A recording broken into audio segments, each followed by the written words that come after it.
Elle est tombée amoureuse de lui, et il n'a pas pu résister.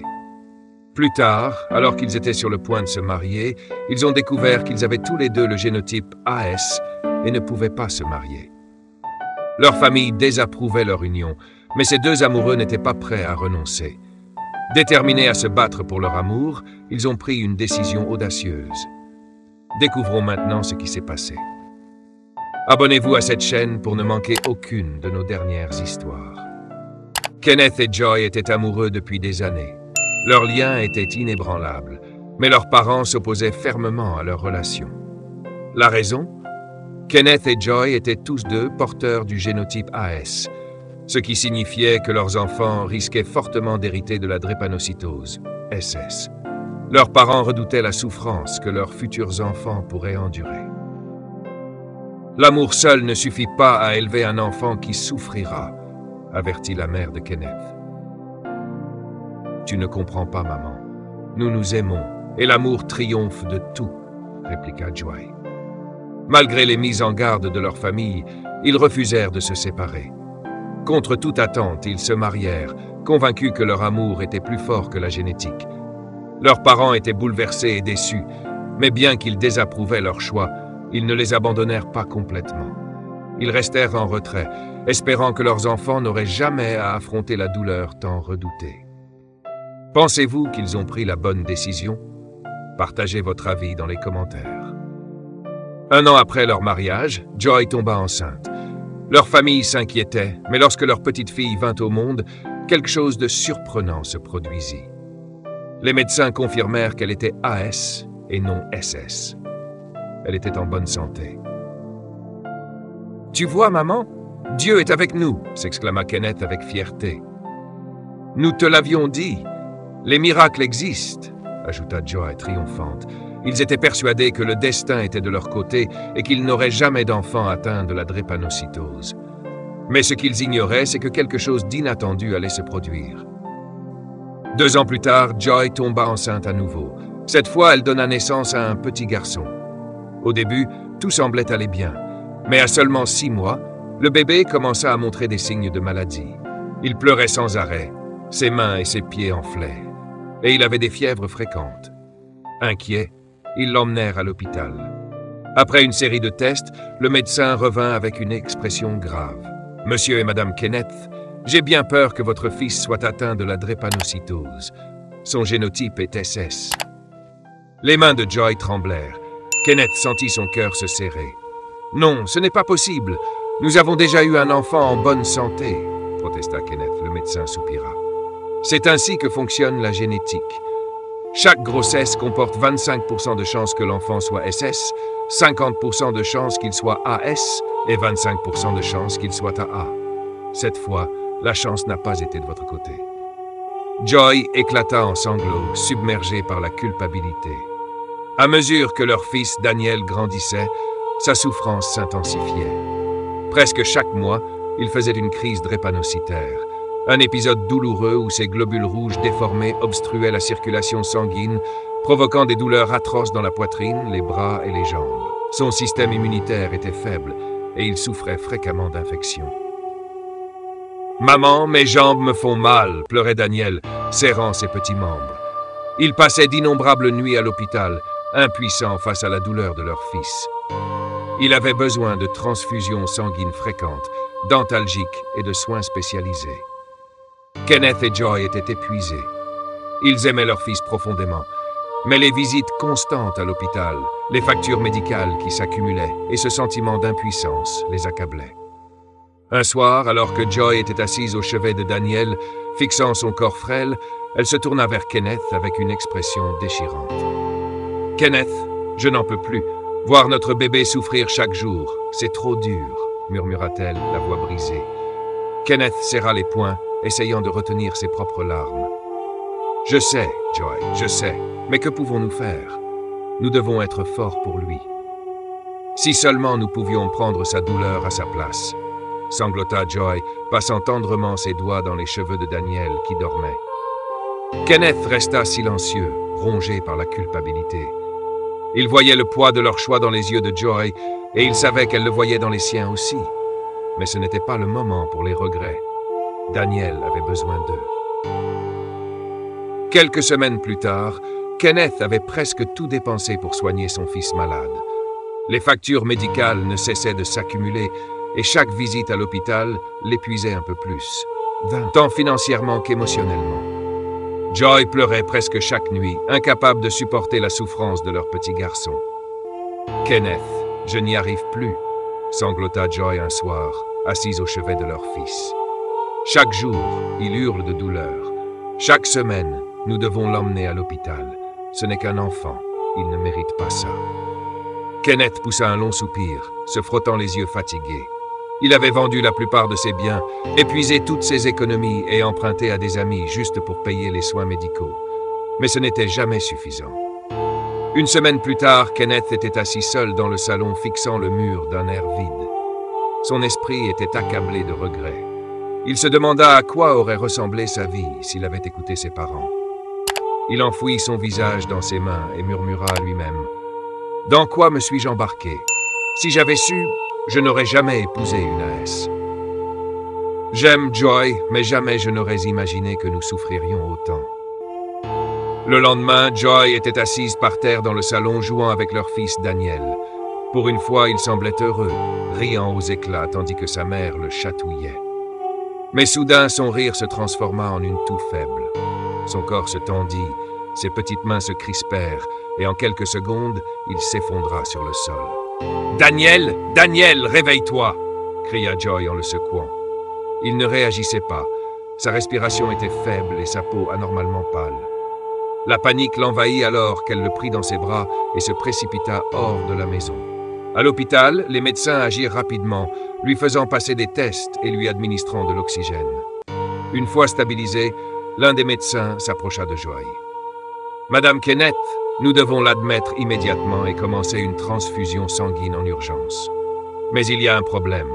Vous devez encore swear 200 000 à l'hôpital pour son dernier traitement. Nous ne pouvons pas procéder tant que le solde n'est pas réglé, dit le médecin d'un ton ferme mais compatissant. Le cœur de Joy se serra. « Docteur, s'il vous plaît, mon fils est en train de mourir. Je vous promets que nous paierons. Sauvez-le » supplia-t-elle, les larmes coulant sur son visage. « Je comprends, madame, mais c'est la politique de l'hôpital. Nous ne pouvons pas poursuivre le traitement tant que la dette n'est pas réglée, » expliqua le médecin. Les mains tremblantes, Joy sortit son téléphone et appela Kenneth.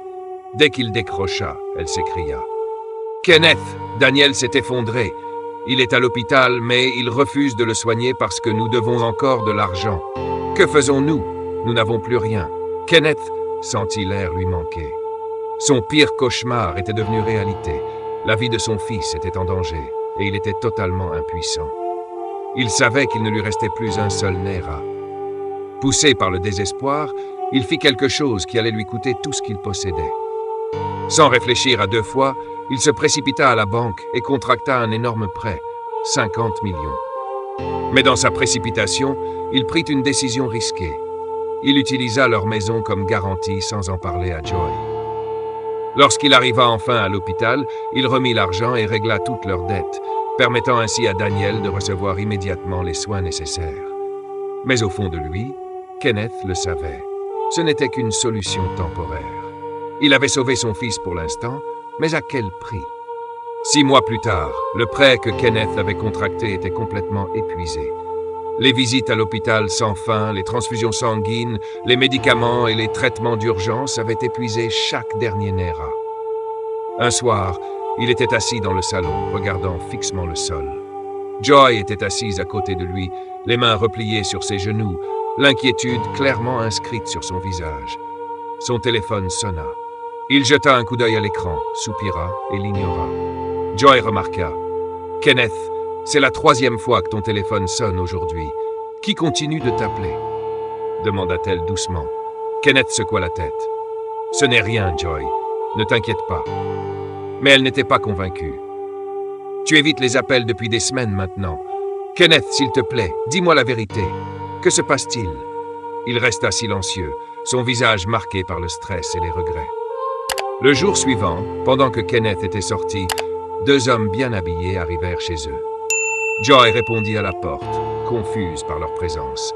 C'est alors qu'elle découvrit le secret qui avait été caché tout ce temps. « Bonjour, madame. Nous venons de la banque. Nous sommes ici pour parler à Monsieur Kenneth au sujet de son prêt impayé, » dit l'un d'eux. Le cœur de Joy s'arrêta un instant. « Prêt? Quel prêt? » demanda-t-elle, la voix tremblante. Le second homme sortit un dossier et ajusta ses lunettes. « Votre mari a contracté un prêt de 50 millions et a utilisé cette maison comme garantie. Il n'a effectué aucun paiement. Et selon notre accord, si 50% du prêt n'est pas remboursé dans le mois qui suit, la banque n'aura d'autre choix que de saisir la propriété. » Joy eut l'impression que le sol s'était dérobé sous ses pieds. Elle s'agrippa au chambranle de la porte pour se soutenir. « Ça ne peut pas être vrai. Kenneth ne m'a jamais parlé de ce prêt. » Les hommes échangèrent un regard. « Madame, je vous conseille de parler à votre mari. Le temps presse. » Dès qu'ils partirent, Joy s'assit sur le canapé, le cœur brisé. Les larmes coulaient sur son visage tandis qu'elle tentait de comprendre tout ce qui venait de se passer. Leur maison, tout ce qu'il leur restait, était désormais en danger. Ce soir-là, Kenneth rentra chez lui, épuisé après une longue journée de recherche d'argent. Dès qu'il entra, Joy se leva, les yeux rouges et remplis de douleur. « Kenneth, » dit-elle, la voix tremblante, « dis-moi que ce n'est pas vrai. » Il se figea. « De quoi tu parles? »« La banque est venue aujourd'hui, » dit-elle. « Ils m'ont tout raconté. Tu as pris un prêt de 50 millions et utilisé notre maison comme garantie sans me le dire. » Kenneth passa une main sur son visage et soupira. « Joy, je n'avais pas le choix. Daniel était en train de mourir. Qu'est-ce que j'étais censé faire? Le laisser mourir parce qu'on n'avait pas d'argent? »« Tu aurais dû me le dire, Kenneth ?» cria-t-elle, les larmes coulant librement maintenant. « Nous aurions dû prendre cette décision ensemble. Maintenant, nous avons un mois pour payer, sinon nous perdrons notre maison. Comment allons-nous survivre? » Kenneth détourna le regard, incapable de croiser ses yeux. Il n'avait pas de réponse. La semaine suivante, l'état de Daniel se détériora. Cette fois, c'était la pire crise qu'ils aient jamais vue. Sa température était dangereusement élevée, sa respiration était superficielle et ses lèvres étaient devenues pâles. Joy se précipita pour lui mettre un linge humide sur le front. « Kenneth, il est en train de brûler. Il faut l'emmener à l'hôpital. » Kenneth avala difficilement. « Joy, il ne nous reste plus d'argent. » Puis, après des semaines de difficultés, un miracle se produisit. Leur fils, Daniel, qui avait été malade aussi longtemps qu'il pouvait se souvenir, commença soudainement à s'améliorer. Sa peau paraissait plus saine, son énergie revenait, et pour la première fois depuis des mois, il n'y avait aucun signe de douleur ni de fièvre. « Maman, je me sens fort aujourd'hui, » dit Daniel un matin, souriant à Joy. Les yeux de Joy se remplirent de larmes de joie. « Oh mon bébé, merci Jésus !» Elle le serra contre elle, incapable de contenir sa joie. Kenneth, lui aussi, ressentit de l'espoir pour la première fois depuis longtemps. « Peut-être que les choses changent enfin pour nous, » dit-il à Joy. Pendant plusieurs jours, leur maison fut remplie de rire au lieu de douleur. Daniel courait, jouait avec ses jouets et mangeait même correctement. C'était comme si toute la souffrance était enfin terminée. Mais ensuite, la tragédie frappa. Un matin, Joy était dans la cuisine en train de préparer le petit déjeuner, tandis que Kenneth était assis dehors, réfléchissant à des moyens de gagner plus d'argent. Soudain, ils entendirent une toux violente venant de l'intérieur. « Maman !» La voix de Daniel était faible. Joy se précipita dans la pièce et se figea, horrifiée. Daniel toussait violemment. Mais cette fois, ce n'était pas une toux normale. Du sang sortait de sa bouche, tachant ses vêtements. « Kenneth! Kenneth, viens vite !» cria-t-elle. Kenneth courut à l'intérieur et vit son fils lutter pour respirer, ses petites mains serrant sa poitrine. Son cœur battait la chamade alors qu'il soulevait Daniel dans ses bras. « Tiens bon, mon fils, nous t'emmenons à l'hôpital. » Ils coururent aussi vite qu'ils purent vers l'hôpital le plus proche. Mais le corps de Daniel était déjà trop faible. Sa respiration devenait plus superficielle, ses paupières clignotaient. Lorsqu'ils arrivèrent aux portes de l'hôpital, Kenneth sentit le petit corps de Daniel se relâcher dans ses bras. « Docteur, s'il vous plaît, aidez mon fils !» cria Joy alors qu'il pénétrait dans la salle d'urgence. Les médecins se précipitèrent, mais dès qu'ils vérifièrent le pouls de Daniel, leurs expressions changèrent. Le médecin principal soupira et posa une main sur l'épaule de Kenneth. « Je suis tellement désolé. Il est parti. » Joy s'effondra au sol, hurlant « Non, non, non, non! Mon bébé, s'il te plaît, réveille-toi !» Les infirmières tentèrent de la consoler, mais elle s'accrochait au corps sans vie de Daniel, sanglotant de manière incontrôlable. Kenneth resta figé, fixant le visage de son fils, incapable de comprendre ce qui venait de se passer. Son monde se brisa en 1 million de morceaux. Son esprit était envahi par la culpabilité. « C'est de ma faute », murmura-t-il à lui-même. « Si seulement j'avais écouté, si seulement j'avais de l'argent pour un meilleur traitement, si seulement. » Les jours se transformèrent en semaines, et la douleur de perdre Daniel les engloutit. Joy parlait à peine. Kenneth devint distant. Leur maison semblait plus vide que jamais. Mais la vie ne s'est pas arrêtée. Ils avaient toujours une fille à élever. Kenneth savait qu'il devait être fort pour sa famille. Un matin, après des mois de deuil, il prit une décision. « Je dois trouver un travail, Joy. On ne peut pas vivre comme ça indéfiniment, dit-il à sa femme. Elle hocha la tête faiblement, toujours brisée par la perte, mais elle comprenait. Kenneth chercha partout un emploi, mais il ne trouva rien. Finalement, on lui proposa un travail de maçon, pour 10 000 slots par jour. Le travail était épuisant, mélanger du ciment, soulever des blocs lourds sous un soleil de plomb, mais c'était tout ce qu'il avait. Chaque jour, il rentrait chez lui épuisé, les mains couvertes de cloques, le corps douloureux. Mais au moins, il arrivait à mettre de la nourriture sur la table. Lentement, il commença à économiser petit à petit. Quelques mois plus tard, avec la petite somme d'argent qu'il avait rassemblée, il décida d'investir. Il acheta quelques téléphones et ordinateurs portables d'occasion et commença à les vendre sur le marché. Ce n'était pas grand-chose au début, mais il était déterminé. Au fil du temps, son entreprise grandit.